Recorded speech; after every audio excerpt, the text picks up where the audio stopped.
Nggak nyambung. Silsilah pemain naturalisasi tak dijawab, Malaysia ngamuk ke Indonesia. Media Thailand bilang, kalau memang benar, seharusnya terbuka. Reaksi supporter Thailand usai Buriram United perkenalkan back Timnas Indonesia, tidak sabar jadi juara. Timnas Indonesia U23 resmi cetak 2 sejarah di Piala AFF U23 2025. Apa saja?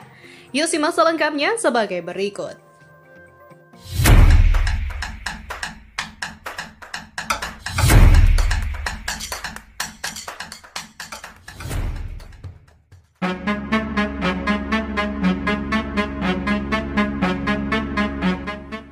Kisruh pemain naturalisasi Malaysia dengan silsilah keturunan yang tidak jelas masih menjadi polemik. Jurnalis negeri jiran ngamuk ke Indonesia.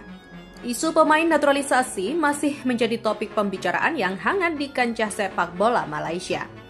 Publik Malaysia masih tidak terima para pemain naturalisasi mereka didapatkan dengan ilegal. Dimulai dari Presiden FAM, Johari Ayub bersama jajarannya, termasuk Sekjen FAM hingga Sekjen AFC Datuk Seri Winsor.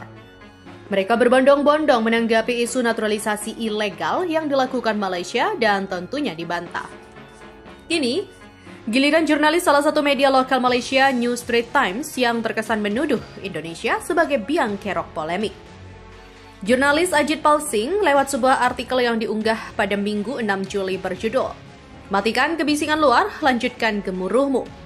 Artikel itu menyinggung kiprah Timnas Malaysia baru-baru ini saat berhasil mengalahkan Vietnam di kualifikasi Piala Asia 2027. Dengan salah satu isinya mengenai pemain naturalisasi dan Indonesia yang dianggap sebagai biang kerok timbulnya polemik. Tidak ada yang lahir di Malaysia, tetapi menurut FAM semuanya memiliki keturunan Malaysia, tulis jurnalis New Straits Times Ajit Palsing. Dan dokumennya telah diverifikasi dan disetujui oleh FIFA. Namun hal itu tidak menghentikan beberapa orang untuk menyuarakan kritik. Ajit Palsing menyebut salah satu media Indonesia sebagai pihak yang memicu adanya kontroversi. Media Indonesia This Way ID adalah yang pertama kali menimbulkan kontroversi, tulis mereka lagi. Mereka mengklaim bahwa FAM dapat menghadapi denda sebesar 2 juta dolar AS dan pertandingan melawan Vietnam dibatalkan. Bahkan Malaysia disebut akan dilarang menaturalisasi pemain di masa mendatang jika ada dokumen yang dipalsukan. Klaim tersebut kemudian melebar hingga muncul kegaduhan yang menyebut Malaysia melakukan naturalisasi ilegal. Spekulasi liar itu membuat para petinggi FAM hingga tokoh sepak bola Malaysia yang bekerja di AFC ikut bersuara. Menariknya, Ajit Palsing merasa bahwa kegaduhan ini sebenarnya bukan semata-mata hal teknis soal naturalisasi pemain, melainkan kekhawatiran tim-tim Asia Tenggara termasuk Indonesia yang melihat seberapa cepat Malaysia berubah. Namun keributan ini bukan hanya tentang hal teknis, tulis Ajit Palsing lagi. Ini tentang identitas, persepsi, dan kebanggaan, serta meningkatnya kegelisahan di kalangan penggemar dan rival regional mengenai seberapa cepat harimau Malaya berubah. Kan meski begitu, pembelaan Ajit Palsing terhadap naturalisasi pemain Malaysia tetap tidak menjawab asal-usul dan silsilah keturunan mereka. Media Thailand Ball Thai pun ikut meramaikan isu naturalisasi Timnas Malaysia yang tak jelas asal-usulnya. Media Thailand tersebut meminta kepada pihak FAM agar terbuka soal asal-usul pemain naturalisasinya agar tidak menimbulkan kegaduhan terutama di ASEAN. Mereka belum menjelaskan secara jelas latar belakang pemain yang baru dinaturalisasi. Itulah yang membuat kegaduhan ini terjadi, tulis media Thailand tersebut. Transparansi adalah unsur yang tidak dimiliki oleh tim Malaysia, lanjut media itu. Memang, FAM tak wajib untuk menjelaskan latar belakang pemain yang baru dinaturalisasi. Namun, jika naturalisasi tersebut sudah dilakukan dengan benar, maka tak ada salahnya bagi FAM untuk terbuka pada publik agar hal semacam ini tidak terjadi. Namun hingga berita ini dibuat, FAM masih belum mau mengungkapkan kepada publik asal-usul darah keturunan para pemain naturalisasi Timnas Malaysia. Tentu ini menjadi tanda tanya besar. Sebenarnya apa yang disembunyikan FAM? Beralih pada berita selanjutnya, Buriram United resmi memperkenalkan pemain baru sepanjang Senin 7 Juli 2025. Dari banyak nama, termasuk pemain Timnas Indonesia, Seni Patinama. Ya, Seni Patinama resmi diperkenalkan sebagai pemain kuota ASEAN dengan menggunakan nomor punggung 20. Selain Saini Patinama, Buriram United turut memperkenalkan mantan pemain Bali United Elias Dolah, Ilhan Fandi, Patompol, Sharon Tanapirom, Sinapat Chamnongsil, dan juga Korapat Narechat. Khusus untuk Saini Patinama, supporter Buriram United menyambut hangat kedatangan bek timnas Indonesia itu. Respect untuk Buriram United yang datangkan Saini Patinama, tulis salah satu netizen. Supporter Indonesia membanjiri fanpage Buriram, keren, tulis supporter lainnya. Dan tak sedikit yang mendukung mantan pemain Cassiopeia ini untuk tampil di kompetisi penting yang akan datang.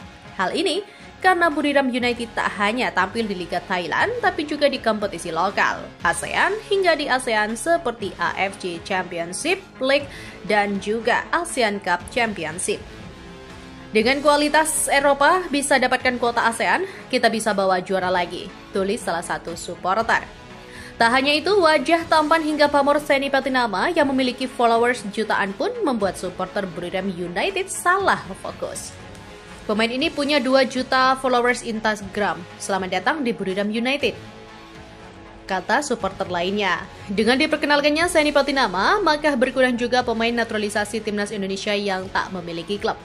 Sebelumnya, Persija Jakarta sudah memboyong pemain naturalisasi yang satu angkatan dengan Saini Patinama, Jordi Amat. Kini tersisa Justin Hubner, Rafael Strijk, Tom Hai, dan juga Nathan Joeon yang berstatus pemain tanpa klub. Beralih, tim nasional atau Timnas Indonesia U23 resmi mencetak 2 sejarah di Piala AFF U23 2025. Sekalipun ajang 2 tahun ini belum bergulir. 2 sejarah yang dimaksud adalah jumlah penggunaan pemain keturunan dan personel abroad. Untuk pertama kalinya, sepanjang keikutsertaan di Piala AFF U23, Timnas Indonesia U23 menggunakan 2 pemain keturunan. 2 pemain keturunan yang dimaksud adalah Jens Ravens dari FC Dordrecht U21 dan Brandon Silverman dari Arema FC. Jens Ravens merupakan pesepak bola berdarah Belanda Indonesia. Sejak 2024, ia mendapatkan paspor Indonesia dan telah memperkuat timnas Indonesia U19, U20, dan sedang menunggu debut bersama tim U23. Sementara Brandon adalah pesepak bola berdarah Indonesia Jerman.